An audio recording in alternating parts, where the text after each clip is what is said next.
섭자의 공포 라디오가 시작됩니다. 여러분, 구독과 좋아요는 섭자에게 아주 큰 힘이 됩니다.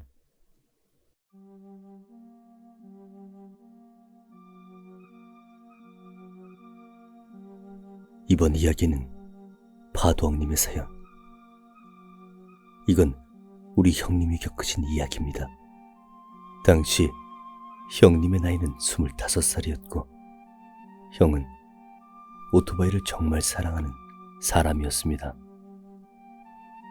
이 일은 당시 오토바이 동호회에서 있었던 이야기입니다.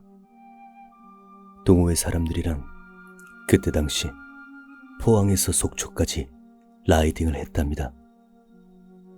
그때 인원은 총 10명이었다고 합니다. 가는 길은 무척 순조로웠고 힘들면 중간중간 동호회 사람들이랑 함께 밥도 먹고 중간에 자리 잡고 동호회 사람들과 이런저런 이야기를 하면서 라이딩을 했다고 해요. 그리고 이튿날 어느 한 고개를 넘고 있었다고 합니다. 헌데 가고 있던 중 오토바이 선두 리더분이 고개를 넘는 도중 이상한 느낌이 들어 라이딩을 하던 오토바이 동호회 분들께 수신호를 주더랍니다. 동호회 사람들은 고개를 내려와서 길가에 한 대 한 대 정체를 지켰습니다. 리더분께서는 형과 다른 라이더분들 이렇게 인원 체크를 하기 시작하더랍니다. 형님은 너무 이상해서 리더분께 물어봤다고 합니다. 아니 리더님, 우리 인원이 10명인데 뭐하러 인원 체크를 해요? 많은 인원도 아닌데. 라고 했더니 리더분께서는 아무 말이 없으셨고 다시 인원 체크를 하며 한 사람 한 사람에게 어디 이상한 곳은 없는지 안전점검을 하기 시작했다고 합니다. 혹시 인원 중에 바이크가 이상하거나 몸 상태가 안 좋거나 하신 분 계십니까?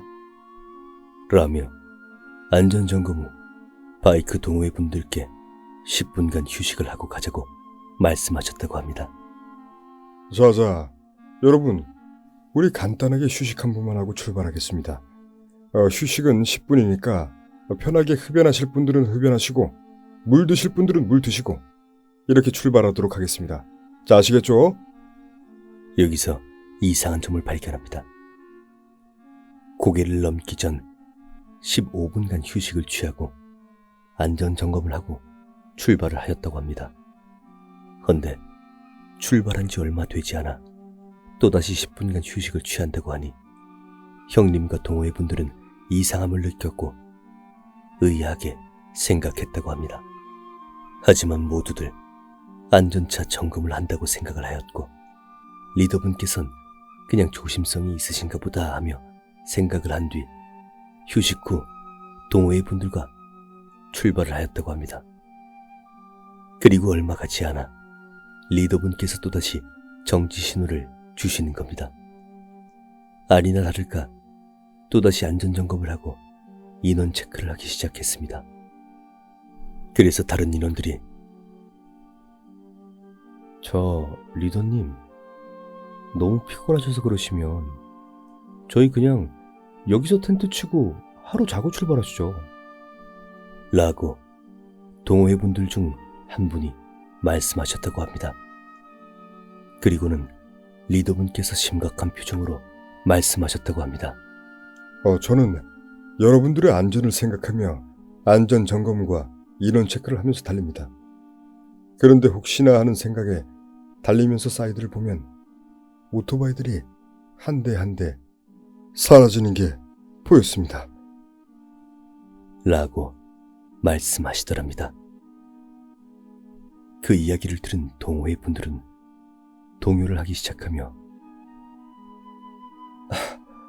아니, 정확하게 말씀해 주셔야죠.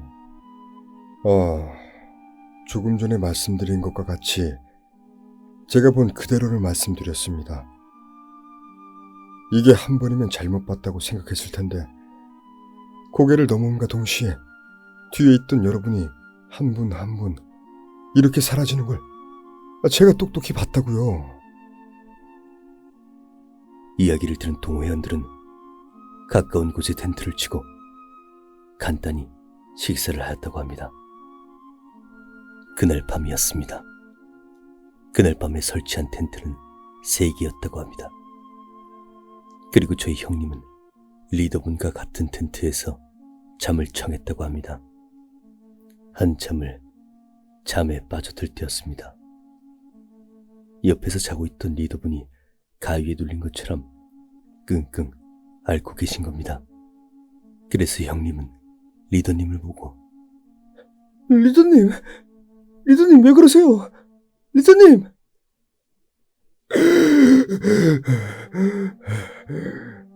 하며 리더분께서 깨어나시며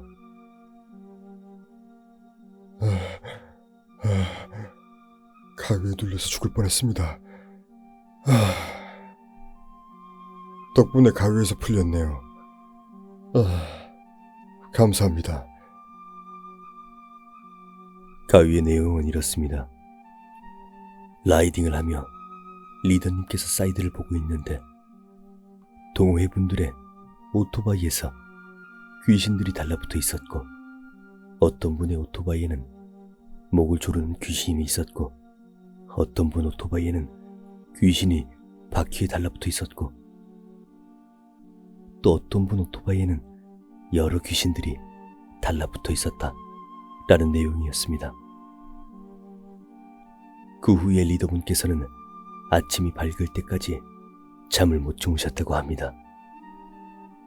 아침이 밝고 해가 뜨자 리더분이 말씀하셨습니다. 여러분, 우리 라이딩은 여기까지만 하고 돌아가는 게 어떨까요? 라고 동호회분들께 말씀하셨답니다. 동호회분들은 준비 시간도 길었고 어떤 분은 라이딩을 하려고 휴가도 낸 분들이 있어서 의견 충돌이 있었다고 합니다. 그래서 리더분께서는 이렇게 말씀하셨답니다. 그럼 전 돌아가겠습니다. 저는 속초까지 진짜 정말 사고가 날 것 같은 느낌이 너무나 들어서 속초까지 갈 용기가 안 납니다. 저는 그럼 여기서 빠지고 다른 분께 권한을 드릴 테니까 가실 분들은 그럼 다른 리더분과 함께 가시면 될 것 같네요. 라며 형님과 함께 왔던 리더분은 정말 그대로 집으로 돌아가셨다고 합니다. 그래서 동호회 사람들은 10명에서 9명으로 줄어든 상태로 출발을 했습니다.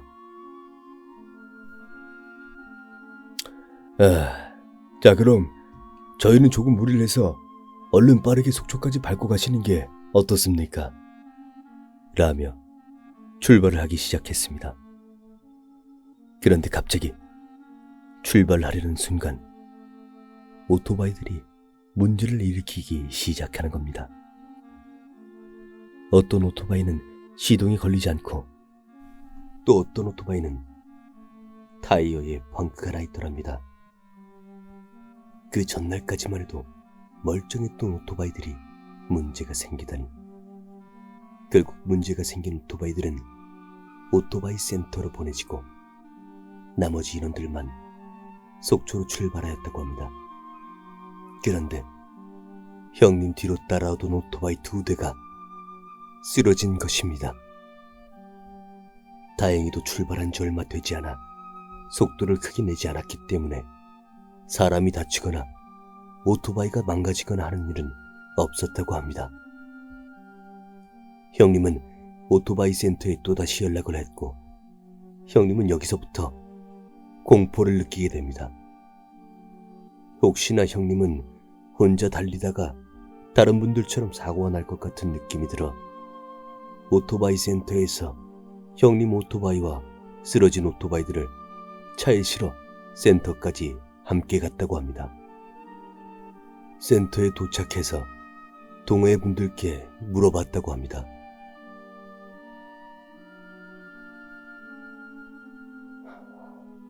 아니, 여러분, 뭐 때문에 그렇게 넘어지신 거예요? 글쎄, 사이드를 봤는데 누군가 내 옆구리에 매달려 있는 거야. 그래서 나도 모르게 핸들을 틀어버려서 넘어진 거지.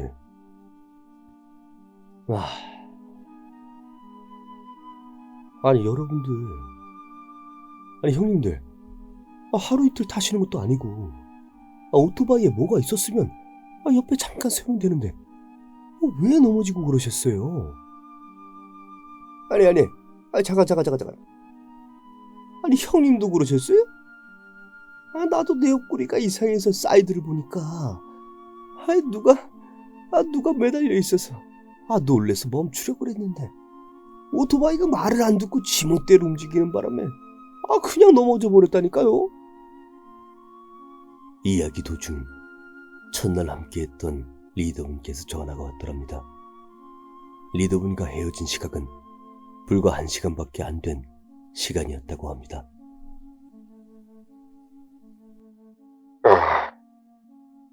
여보세요? 예, 접니다. 아무래도 제 오토바이는 해체시켜야 할 것 같아요. 예? 그게 무슨 일 있으세요? 혼자 돌아가는 중에 사고가 났습니다. 사고가 났는데 오토바이가 심하게 파손되고 저도 지금 팔이 부러져서 병원에 와 있어요. 혹시 그쪽엔 이상이 없나요? 느낌이 안 좋아서 이렇게 전화드렸습니다. 네? 저희도 지금 오토바이들이 문제가 생겨서 지금 센터에 와 있습니다. 몇몇 분은 출발하시다가 오토바이가 넘어졌고요. 그 후 모든 일정은 취소가 되었으며 함께 출발했던 인원 모두가 처음부터 리더 말을 들었더라면 이러고 이런 생각은 없었을 텐데라며 말했다고 합니다. 그렇다면 리더분이 본 것과 다른 분들이 본 것은 정말 무엇이었을까요? 만약 그 상태로 쉬지 않고 달렸다면 정말 끔찍한 사고로 이어졌을지도 모르겠습니다.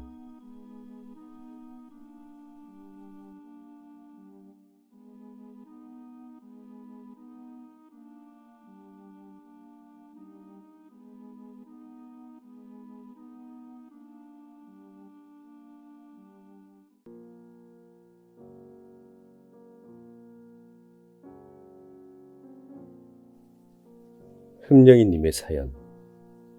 제목, 토마토 귀신. 이건 최근에 제일 친한 친구한테 들은 이야기야. 유치원 때부터 같이 지낸 친구인데 나에 대한 얘기야. 내가 초등학교 5학년 시절 주말만 되면 늘 친구네 집 가서 잠을 자려고 놀러 갔었어.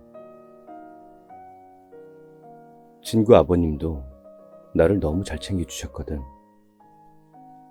그리고 친구네 집에서 자려고 하는 제일 큰 이유는 친구 집은 컴퓨터도 있고 게임기도 있었거든. 그래서 평일날도 학교가 끝나도 늘 놀러 가곤 했지. 근데 나는 늘 친구 집에 가서 안 자고 나왔어. 늘 밤 10시까지 놀고 안 자고 늘 집으로 돌아왔거든. 그래서 친구는 그게 싫었나 봐. 내 친구는 나랑 같은 공포물을 좋아하는 친구야. 어쩌면 나보다 그 친구 때문에 좋아하게 된 걸지도. 나보다 강리형술, 가위 눌리는 법, 혼숨 이런 걸 다 해본 그런 친구니까. 나보다 더 독하지? 내가 늘 게임만 하고 집으로 도망가는 줄 알고 나한테 토마토 귀신 이야기를 해줬어. 그 토마토 귀신은 일본에서 유명한 귀신이거든. 근데 그 귀신을 부르는 주문이 있었어. 그걸 나한테 알려준 거야. 나는 어렸을 때 보여준 그 귀신 이미지가 너무 무서워서 아직도 안 잊혀져. 흰 소복에 빨간 피로 다 젖은 옷에 긴 머리를 다 헤치고 고개만 푹 숙이고 있는 그런 이미지. 나는 아직도 생생해. 근데 내 친구는 내가 얄미운 나머지 넌 귀신을 봤으니 너한테 찾아가 저주를 건다는 거야. 하지만 안 오게 할 수 있는 방법을 알려준다는 거야. 그래서 그게 뭔데? 라고 하니까 친구는 토마토 귀신은 토마토를 먹다 목에 걸려 죽었어. 그래서 토마토를 싫어해. 그러니까 집에 갈 때 토마토를 막 외치면서 집을 가야 돼. 알겠지? 이렇게 알려줬어.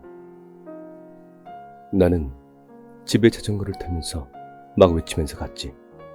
근데 그 다음부터 나는 일주일 동안 엄청나게 아팠어.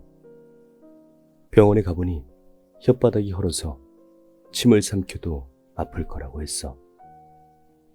그래서 약도 못 먹고 그냥 누워서 학교도 못 가고 계속 끙끙 앓고 있었어.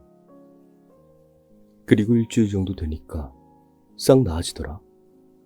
근데 친구가 얼마 전에 이야기를 해주더라. 그때 그렇게 된 건 미안하다고 말이야. 그건 그 귀신을 부르는 주문이었다고 말이야. 정말 미안하다고. 그게 우연일 수도 있지만 지금 들으니 소름 돋더라. 토마토를 크게 10번 이상 외치면 나랑 같이 토마토를 좋아하는 애인 줄 알고 똑같이 만들어준다는 이야기였어.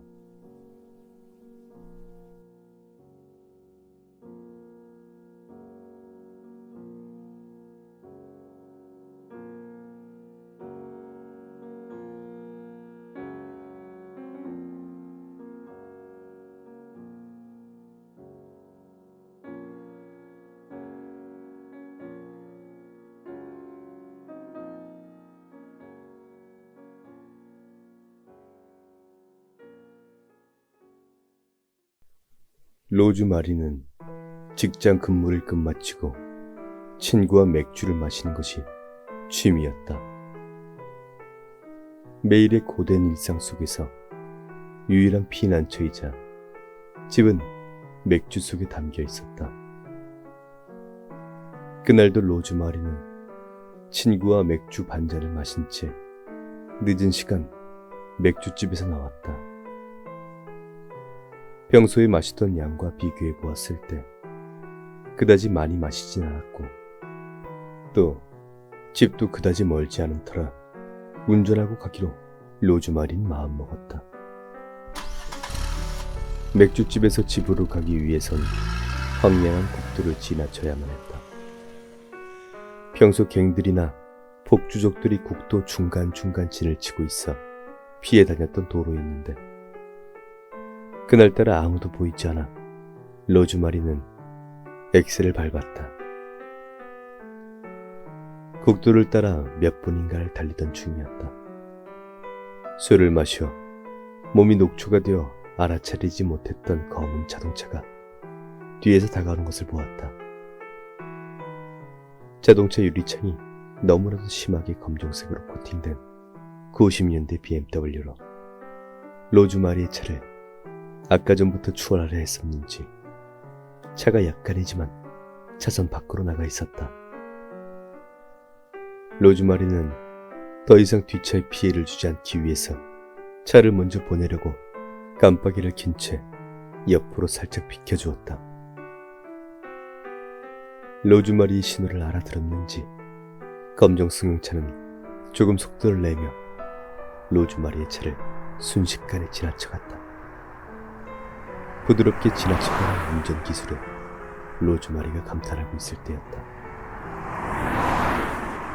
아까 길을 양보해 주었던 차가 그 자리에서 유턴을 하더니 로즈마리 차 뒤로 가 차를 바짝 붙이는 것이었다.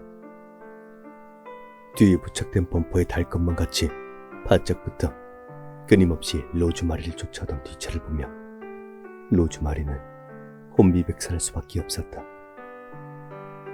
로즈마리는 최대한 눈을 도로로 고정한 채 뒷차를 경계하며 빠르게 국도를 질주하기 시작했다. 뒷차는 로즈마리가 속력을 내면 낼수록 점점 더 빨리 로즈마리에게 다가왔다. 헤드라이트가 로즈마리를 비추며 로즈마리는 더욱 혼비백산했다. 검정색으로 코팅된 검정색 유리창엔 아무것도 비치지가 않아 그 공포감은 커져가기만 했다. 도로의 가로등 불빛이 마치 유령의 불빛처럼 반짝이는 가운데 로즈마리는 시속 70마일이 넘는 속도로 차를 운전했다. 그런 광적인 운전으로 드디어 집에 도착했을 때였다. 커다란 엔진 소리를 내며 뒤를 따라오던 차가 인도를 넘어 로즈마리에게 다가오는 것이 보였다. 로즈마리는 너무도 무서웠다. 점점 더 가까이 오는 자동차에 로즈마리는 재빨리 차에서 내려 집으로 전속력으로 뛰어들어갔다. 마치 운동선수가 허들을 넘듯 집 울타리를 훌쩍 뛰어넘어버린 로즈마리. 집에 들어가자마자 문을 잠그고 집에 있는 세이프룸으로 들어갔다. 다음날 아침 경찰이 도착하고 부모님이 도착하면서 로즈마리는 세이프룸 밖으로 나올 수 있었다. 집 밖은 온통 피범벅이었다. 여기저기 흩뿌려진 피가 어젯밤에 내린 비에 쓸려 마치 피의 강을 보는 것만 같았다. 부모님은 얼이 빠져있는 로즈마리를 감싸 안으며 어젯밤의 일에 진상을 알려주었다. 경비업체에서 일하던 밥은 맥주집에 경비를 서다 오후 늦게 퇴근하곤 했다. 경비 일을 자신의 천직으로 생각하고 있었기에 밥은 경비를 설 때마다 최선을 다했다.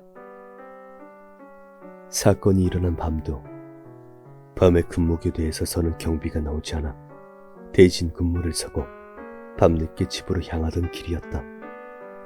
마침 그 시간에 로즈마리도 맥주집에서 나와 집으로 향하던 길이라 집으로 가는 방향이 같았던 두 사람은 나란히 황량한 도로를 달려 집으로 향했다. 평소 빠른 운전을 좋아하는 밥은 앞서 달려가는 로즈마리의 차가 너무 느리게 가서 심통이 났다. 하지만 길이 1차선밖에 안 나 있고 반대 차선에선 차들이 계속 오고 있었기 때문에 추월할 수도 없어 가는 내내 신경질이 났다. 또 어제부터 말을 듣지 않기 시작한 자동차 크락션. 이것 때문에 신호도 주지 못한 채 한참이고 로즈마리의 차를 뒤쫓고 있었다. 그렇게 달리기를 20분 정도.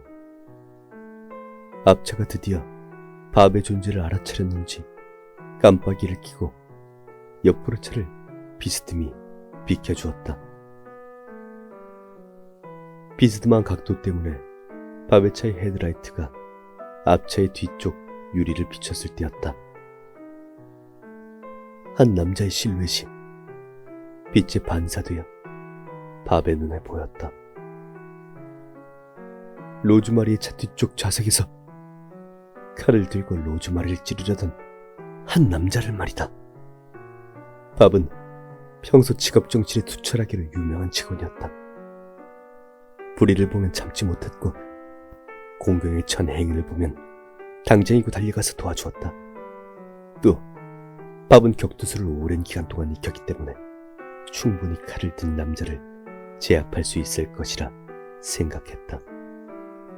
다시 유턴을 해 로즈마리의 차에 바짝 붙어 차를 세우라는 신호를 보냈다. 그리고 추격전은 시작된다. 멈추라는 신호를 위협이라 생각해 도망치는 로즈마리와 로즈마리를 살리기 위한 밥의 추격전은 로즈마리가 집에 도착해 집으로 뛰어들어가면서 마무리가 되었다. 밥은 차에서 내려 경비 일을 할 때 쓰는 곤봉을 들고 로즈마리 차로 향했다. 인기척이 나지 않아 혹시라도 잘못 본 것은 아니었나 하고 생각하고 있을 때였다.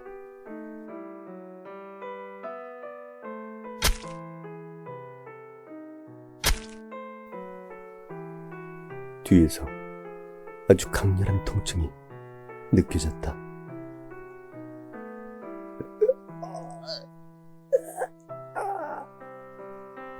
차에 타고 있던 칼을 든 남자가 로즈마리에서 밥으로 표정을 바꾸고 자신을 방해했던 밥을 칼로 찌르는 것이었다.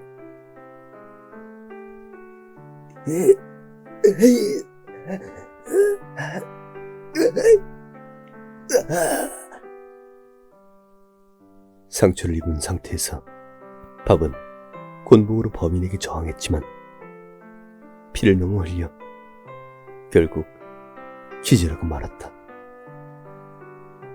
범인은 밥이 죽은 줄만 알고 집 주위를 계속해서 돌아다녔다. 로즈마리를 죽이기 위해 한 손엔 칼을 든 채로 집 앞을 서성였다. 날이 셀 때까지 로즈마리를 잡지 못한 범인은 홧김에 기절해 있던 밥의 배와 머리 등을 난도질했고 밥은 결국 과다출혈로 죽고 말았다. 범인은 당시 현장 주위를 순찰하던 30대의 노련한 경찰관에 의해 사살됐으며 그 때문에 집 정원이 피바다가 된 것이었다. 이야기를 끝까지 들은 로즈마리는 한동안 멍하게 먼 산을 바라보았다. 어젯밤의 그 숨막히는 추격전을 생각하며 로즈마리 그날 정확히 어떤 일이 있었는지를 곰곰이 생각했다. 결국 로즈마리는 주저앉아 울어버리고 말았다. 그 후 로즈마리는 밥에 홀로 남겨진 어린 두 딸과 아내에게 매년 찾아가서 용서를 빌었다. 죄송합니다. 제가 조금만 더 빨리 알았더라면. 죄송합니다.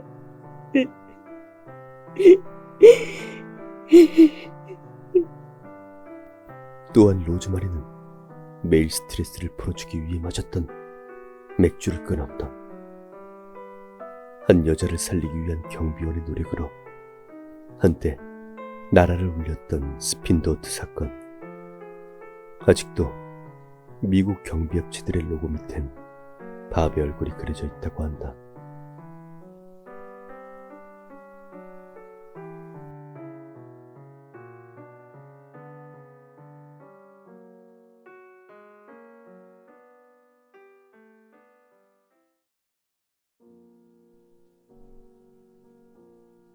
빨간 비옷을 입은 여인의 죽음.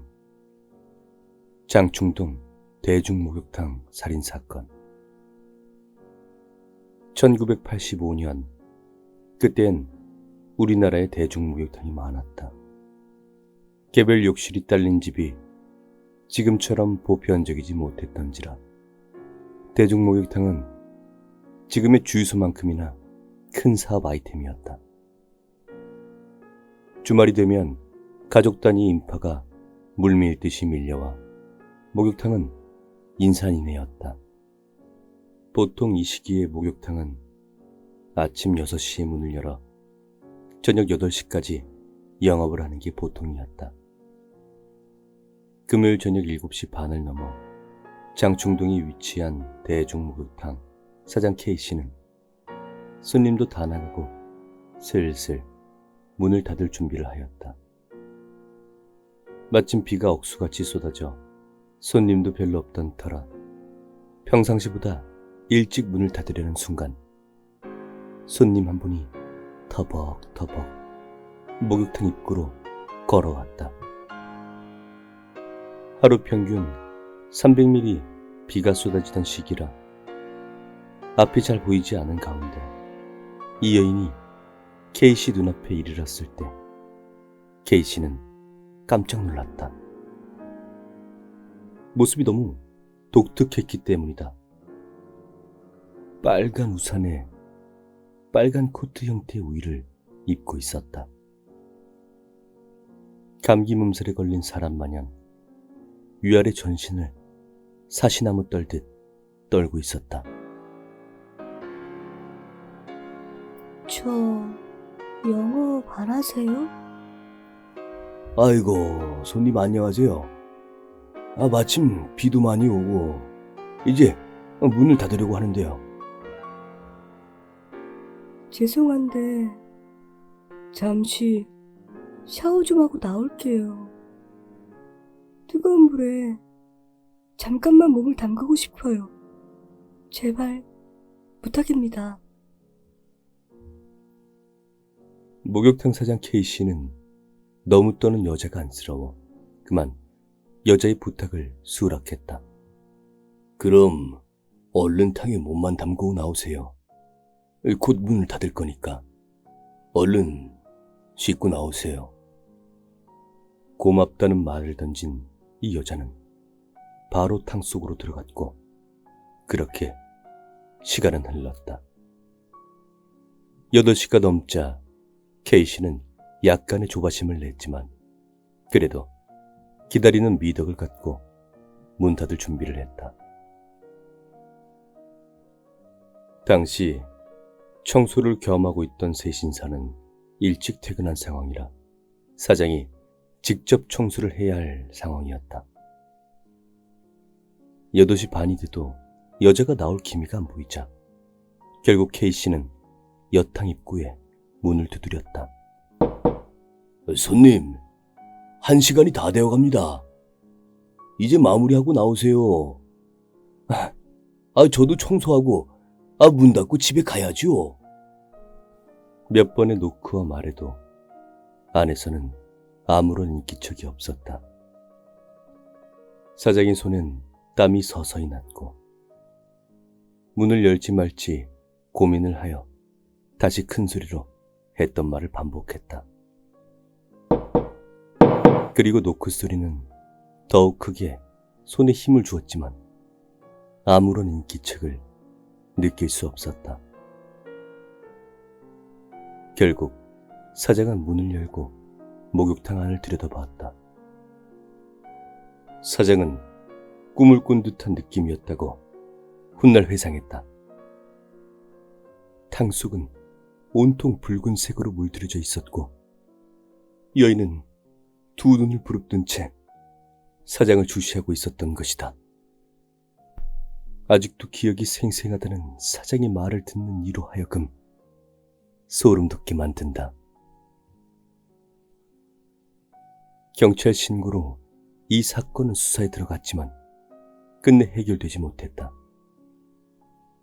목욕탕에는 사장과 이 여자뿐이고 여자의 사이는 날카로운 도구, 회 뜨는 칼 같은 물체에 난도질된 상태였다. 살해 도구는 찾지 못했고 자살인지 타살인지도 밝히지 못했다. 가장 유력한 용의자인 목욕탕 사장은 아무런 살해 동기가 없었다. 10년 넘게 이곳에서 목욕탕을 운영했고 가족과 단란하게 사는 지극히 평범한 인물이었다. 밀폐된 공간이기도 한 이 목욕탕에서 이 여자는 무참하게 죽은 것이다. 결국 사장은 목욕탕을 처리하고 지방으로 이사간 것으로 알려졌다.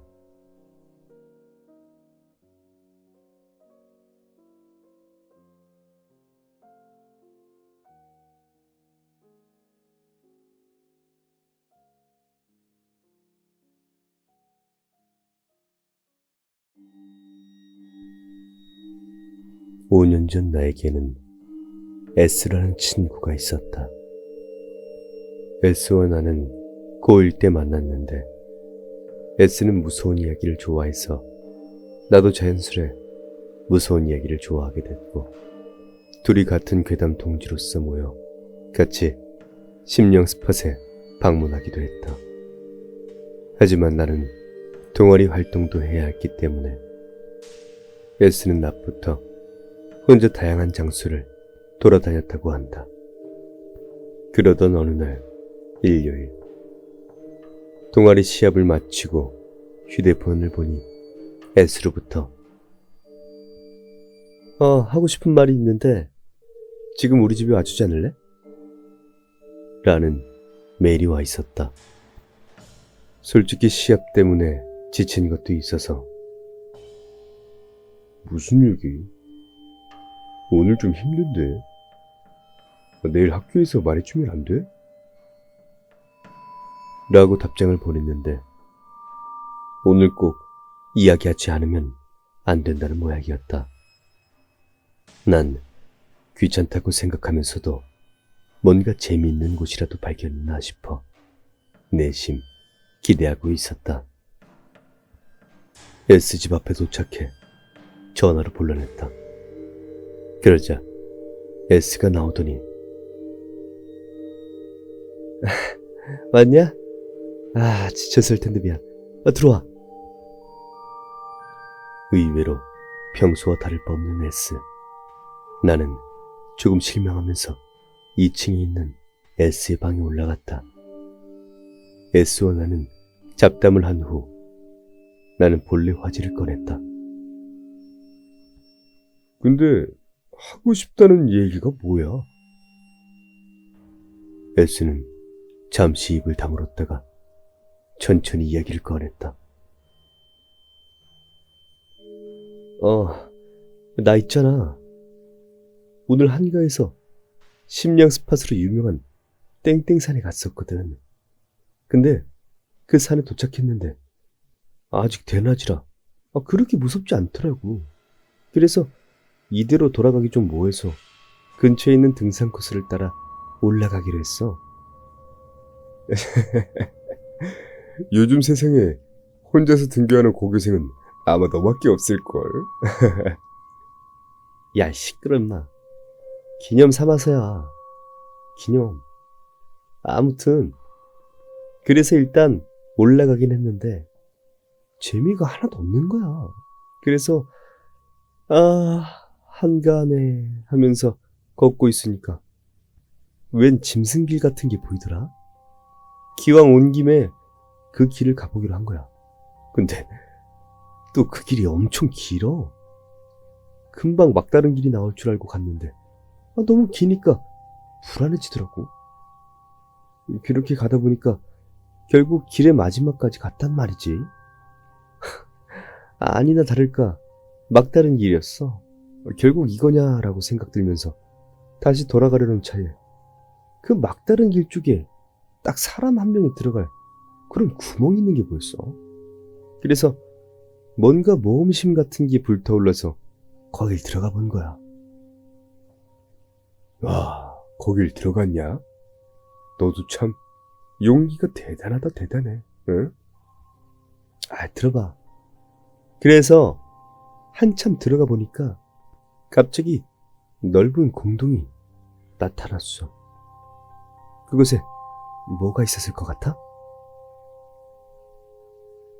뭐가 있었는데? 사당이었어, 사당. 두꺼운 밧줄이 쳐진 곳 가운데에 사당이 있었어. 에? 진짜? 무슨 영화 같은 전개네. 나도 처음엔 믿기질 않았지. 그래서 난 그 사당에 가까이 다가갔어. 사당에는 작은 문이 달려 있었고 부적이 붙어 있었어. 난 여기까지 왔는데 저지를 수밖에 없다고 생각해서 부적을 떼고 문을 열었어. 그 안에 뭐가 있었는지 알아? 뭐가 있었는데? 목이야, 목. 아니, 정확히 말하자면 두개골. 그 사당에는 두개골이 모셔져 있었던 거야.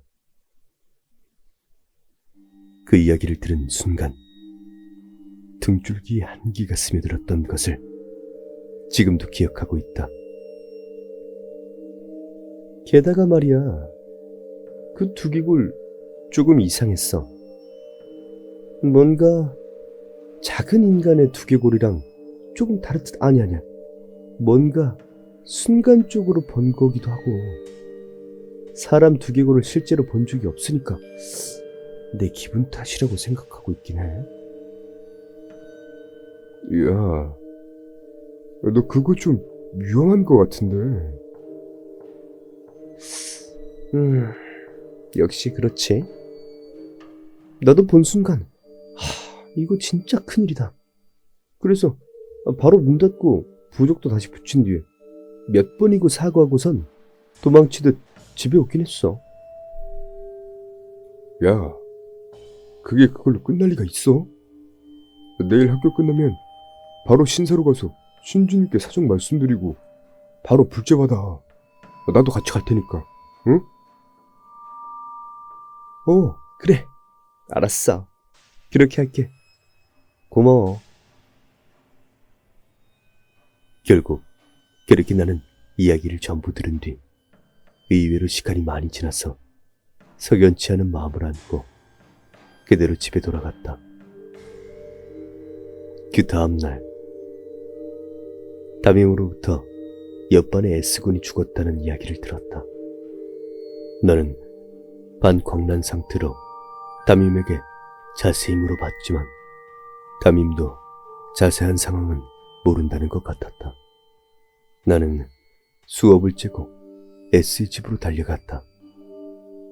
그러자 S의 집엔 경찰이 와 있었고 집 안엔 들어가지 못하게 돼 있었는데 그것을 보고 있던 S의 어머니가 안으로 들어가게 해주셨다.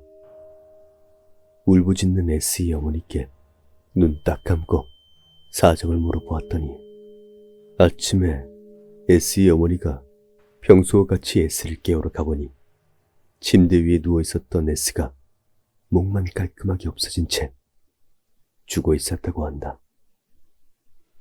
난 머릿속이 새하얘졌다. 그 뒤 감정한 결과 그 사체는 S라 판단되었으나 결국 머리는 발견되지 않았다고 한다. 나와 S의 가족은 경찰들로부터 절대로 소문이 퍼지지 않도록 강하게 함구되었으며 그 사건은 미해결 사건으로서 어둠에 묻혀버렸다. 저는 그 누구에게도 이 이야기를 할 생각이 없었습니다. 그렇다면 어째서 5년이 난 지금 이 이야기를 하게 되었을까요? 사실 최근 같은 꿈을 여러 번 꾸고 있습니다. 사당 옆에서 웃으며 손짓을 하는 S를 보는 꿈. S의 머리는 아마 사당 안에 있을 것이라 생각합니다.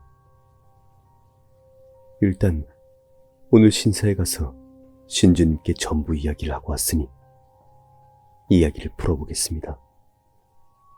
다른 사람에게는 스쳐 지나가는 쓸데없는 소리가 될지도 모르겠습니다. 죄송합니다. 간단히 말하면 신주님께서 하는 말, 지금 나에게서는 원념이나 저주라고 할 만한 무서운 것은 특별히 느껴지지 않는다는 것. 모셔져 있다는 것을 보아 옛날 이 지방에선 무시무시한 행사나 풍습이 존재했던 모양으로 그중 하나일 가능성이 있다는 것. S의 어머니께선 아직 말씀드리지 않는 편이 좋다는 것. 반드시 영적인 것이 관련되어 있다고 단언할 수 없다는 것. 꿈에 대해선 일단 신경 쓰지 않도록 하고 만일 내용에 변화가 있다면 바로 연락할 것 등의 이야기였습니다. 그리고 다음 주 목요일 그 신주님과 신주님의 동료분들과 나 셋이서 그 사당이 있는 곳을 조사하러 가보기로 했습니다. 저는 지금까지 일단 이 지방에 있었다는 무서운 행사나 풍습에 대해서 조사해보기로 했고, 신주님들의 발목을 붙잡고 싶지 않기 때문에 그 신세가 있는 장소를 어느 정도 특정해보려고 합니다.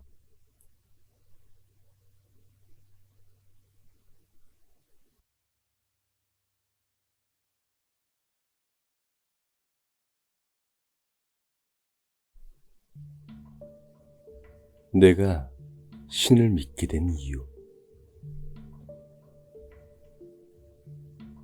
나는 기본적으로 종교에 그렇게 심취해서 사는 편은 아니다. 솔직히 교회에 나가기엔 매주 주말을 써야 한다는 것이 너무 귀찮았고, 성당에 가기엔 내 정서와 안 맞았다.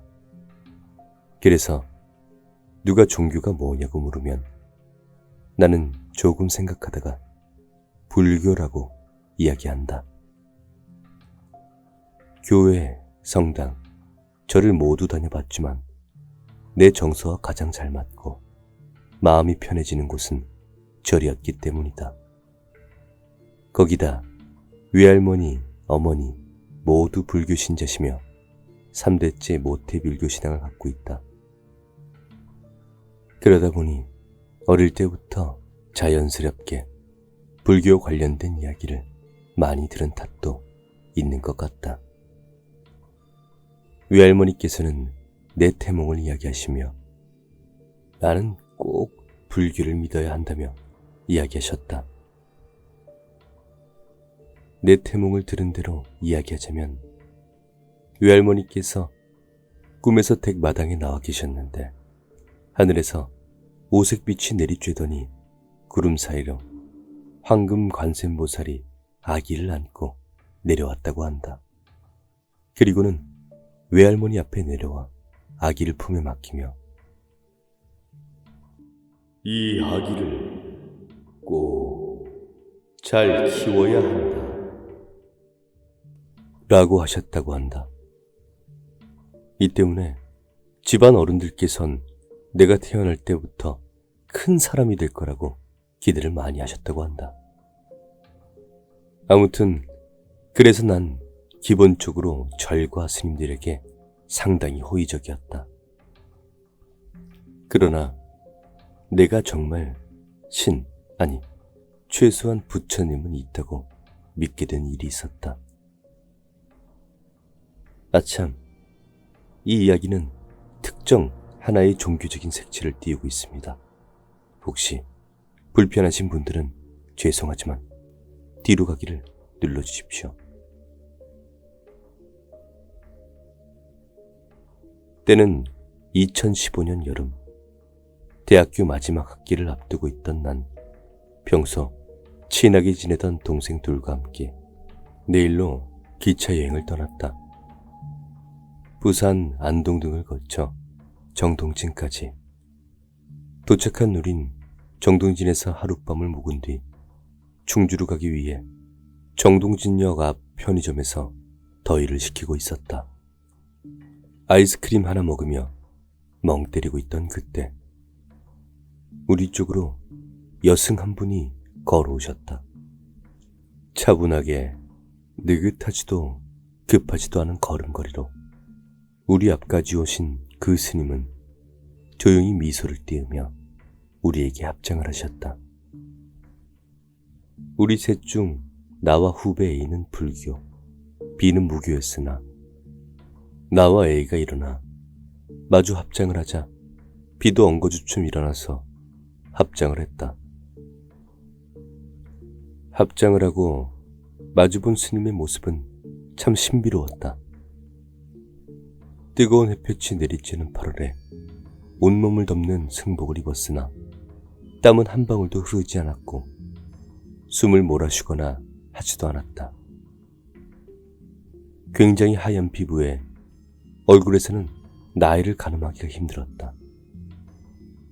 어떻게 보면 40대 초반 같기도 하다가 또 어떻게 보면 60대 후반 같기도 했다. 말로 표현하기 힘들었지만 깨끗하다라는 말과 가장 비슷한 느낌이었다.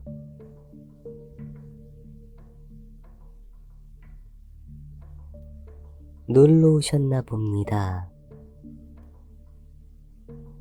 아, 네. 어제 왔다가 이제 떠나는 기차 기다리고 있습니다. 그런데 저희에게는 무슨 일로? 아하, 다름이 아니라 제가 보시를 받으러 다니고 있습니다. 그런데 그냥 달라고 하기 너무 염치 없어서 이렇게 제가 깎아서 만든 염주를 판매하고 있어서 염주를 좀 보여드리려고 왔습니다. 라고 하며 스님은 우리가 앉아있던 테이블 위로 자신의 보따리를 풀었다.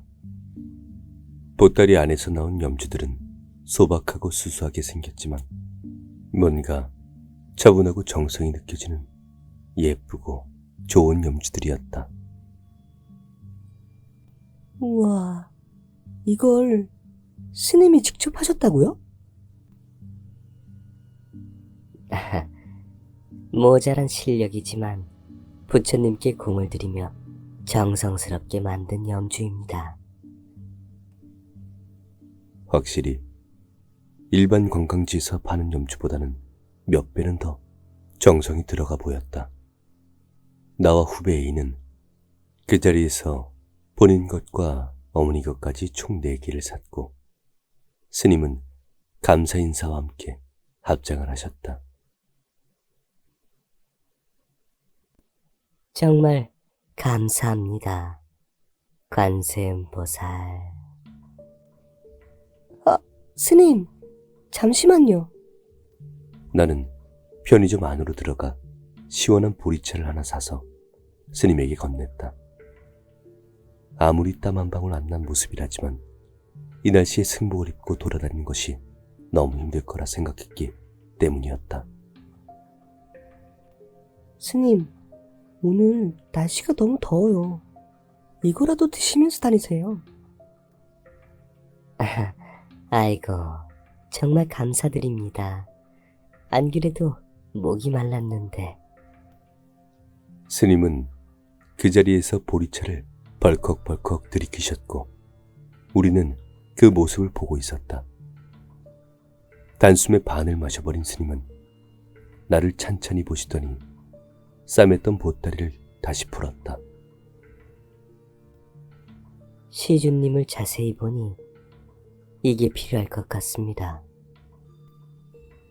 보따리 깊숙한 곳에서 스님이 꺼낸 것은 염주였다. 일반 염주가 아닌 알 하나가 아기 손만한 커다란 염주였다. 코팅이라던가 방수 처리 같은 것이 전혀 되어 있지 않은 생나무를 깎은 뒤 마감 처리만 한 것 같은 매끄럽지만 아무것도 없는 그런 염주였다. 처음 이 염주를 봤을 땐 굉장히 비쌀 것이라고 생각했다. 아무것도 없는 평범한 염주였으나 크기가 큰 것이 첫 번째였고 두 번째로는 향 때문이었다. 염주를 보따리에서 꺼내자마자 우리 주변으로 은은한 향나무 냄새가 퍼지는 것이 몸으로 느껴질 정도로 아주 강하지만 은은한 향이었다. 아, 스님. 정말 좋은 염주라는 것이 느껴지지만 아쉽게도 제가 학생이라 이 정도의 염주를 살 돈은 없습니다. 죄송합니다. 그러자 스님이 웃으며 말했다. 이 염주는 시주님께 그냥 드리는 겁니다. 음료수 값이라고 생각하고 받아주십시오. 예? 그래도 이건 딱 봐도 귀해 보이는 염주인데. 제가 직접 돌아다니며 찾은 제일 귀한 향나무로 직접 깎아 만든 염주입니다. 아직 손을 타기 전이니 만지면 만질수록 광이 나며 향이 짙어질 것입니다. 그리고 스님은 마지막으로 내게 말을 하며 염주를 건넸다. 이 염주를 가지고 가서 시주님 아버지 차에 걸어 놓으십시오. 그럼 더 이상 아버님께 갑작스럽게 입원하는 일은 없으실 겁니다.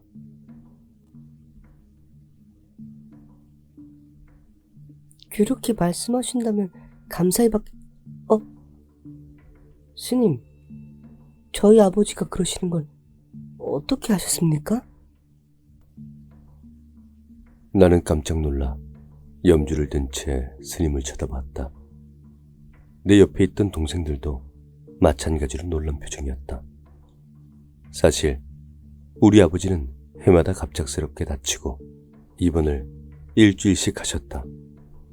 허리 디스크 재수술, 위출혈, 타박, 찢어짐 등등 최근 몇 년간 입원하거나 꼬매거나 수술 등을 받지 않은 해가 없었기에 나를 비롯한 가족들은 항상 아버지를 걱정하고 있었다. 오죽하면 독실한 천주교 신자인 할머니께서 점집까지 다녀오셨을 정도로 사주로 따지면 아버지 뒤에 칼을 문 귀신이 집요하게 쫓아다니기 때문이라는데 정확히는 모르겠다. 다른 걸 떠나서 아버지께서 병원을 자주 가시는 것은 사실이었기에. 그런데 그 사실을 오늘 처음 만난 이 스님은 어떻게 아시는 걸까?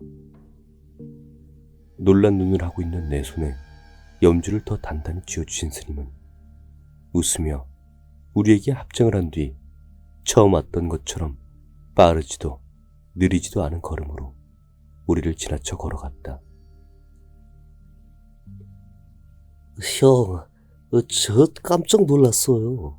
어떻게 아셨을까요? 그러게. 어떻게 아셨는지 한 번 더 물어봐야겠다. 나는 그렇게 말하며 동생들을 지나쳐 스님이 걸어간 방향으로 뛰어갔다. 그렇지만 그 스님은 다시 볼 수는 없었다. 인파 속에 스며들어 버린 건지 그냥 연기처럼 사라진 것인지는 모르지만 그 몇 초간의 짧은 순간에 스님은 어디론가 사라져버렸다. 그렇게 신기한 경험을 하고 집으로 돌아온 나는 아버지와 어머니께 있었던 일들에 대해 이야기를 하고 염주를 드렸고 평소에 그런 걸 믿지 않으시던 아버지도 염주를 들고 바로 내려가서 차에 염주를 놓고 오셨다. 그리고 염주를 차에 두신 2015년 여름 이후로 아버지께선 신기하게도 지금까지 아무데도 다친 곳이 없이 잘 지내신다. 아버지께서도 이 염주 덕분인가라고 하실 정도로. 이게 내가 신을 믿게 된 이유야.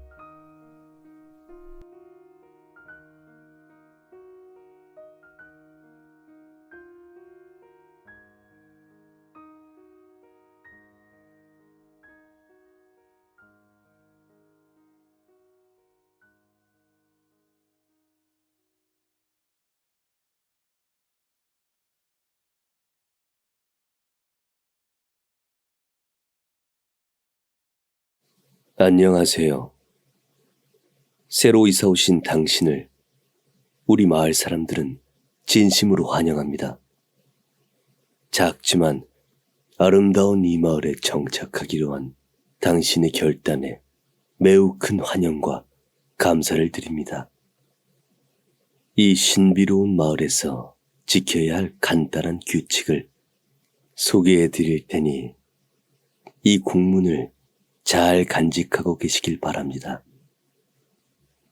아래의 규칙을 지키지 않을 시에 벌어질 일들에 대해 우리 마을에선 그 어떤 책임도 없음을 말씀드리며 부디 오랫동안 이 마을에서 함께 지냈으면 좋겠습니다.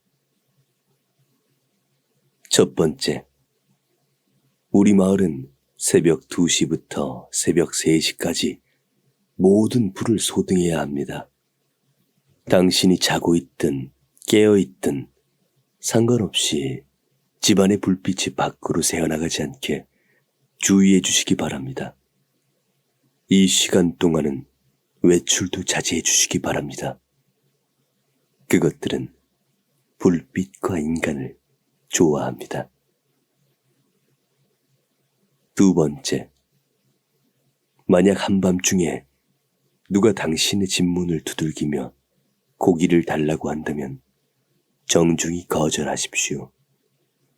그가 달라고 하는 고기는 결코 당신이 생각하는 고기가 아닙니다.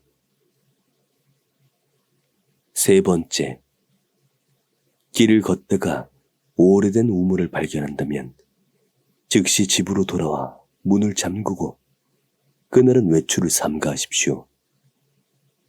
우리 마을은 우물이 없습니다. 만약 우물을 본 직후 집에 왔는데 누군가 문을 열려고 한다면 물 없는 사막이라고 크게 3번 외치십시오. 그러면 그것은 더 이상 문을 열려는 시도를 하지 않을 것입니다. 마찬가지로 그날 외출을 삼가하십시오.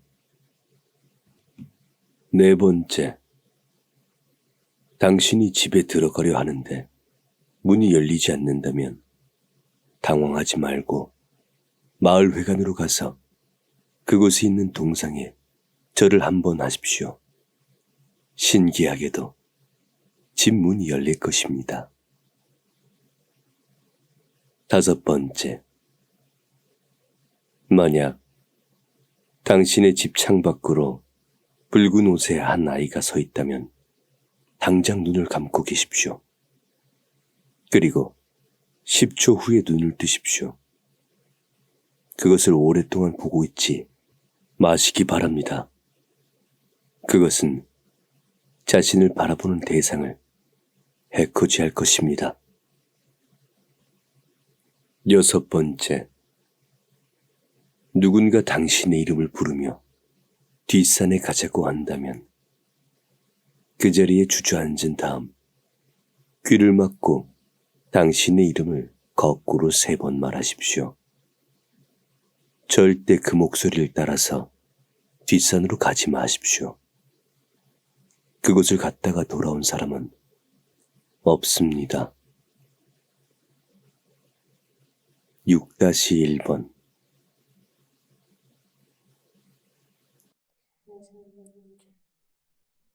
뒷산에서 나랑 놀자. 뒷산에서 나랑 놀자. 뒷산에서 나랑 놀자. 뒷산에서 나랑 놀자. 뒷산에서 나랑 놀자. 뒷산에서 나랑 놀자. 뒷산에서 나랑 놀자. 뒷산에서 나랑 놀자. 뒷산에서 나랑 놀자. 뒷산에서 나랑 놀자. 뒷산에서 나랑 놀자.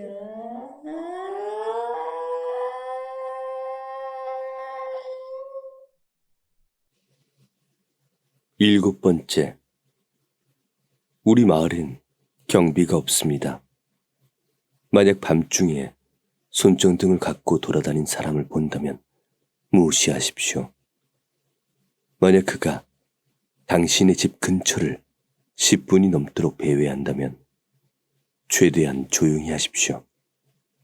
그 어떤 소리도 내지 말고 해가 뜰 때까지 있으십시오. 그는 시끄러운 것을 싫어합니다. 여덟 번째, 만약 도끼가 박혀있는 나무를 보게 된다면 절대 그 도끼를 만지지 마십시오. 잠시 어딘가를 다녀오면 그 도끼는 없어져 있을 것입니다. 도끼에 손을 대는 순간 도끼의 날은 나무가 아닌 당신을 향할 것입니다.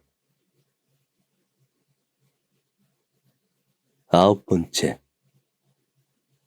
우물을 발견한다면 그 우물의 물을 마시세요. 아주 달고 시원할 것입니다. 안심하고 드세요. 물을 마시고 우리들과 한 공동체를 이룹시다. 열 번째, 우리 마을의 이장은 무조건 여성입니다. 모르는 남성이 자신을 마을의 이장이라고 소개한다면 어떻게든 그곳을 빠져나와 마을회관으로 가서 이장에게 말하십시오. 그녀가 알아서 조치를 취할 것입니다. 이상으로 마을의 규칙을 마치도록 하겠습니다. 본 공문에서 9번째 항목은 없으며 만약 9번째 항목이 있다면 그 즉시 불태우고 이장에게 가서 새 공문을 받으십시오. 새로운 이웃이 된 것을 다시 한번 진심으로 환영합니다. 환영합니다.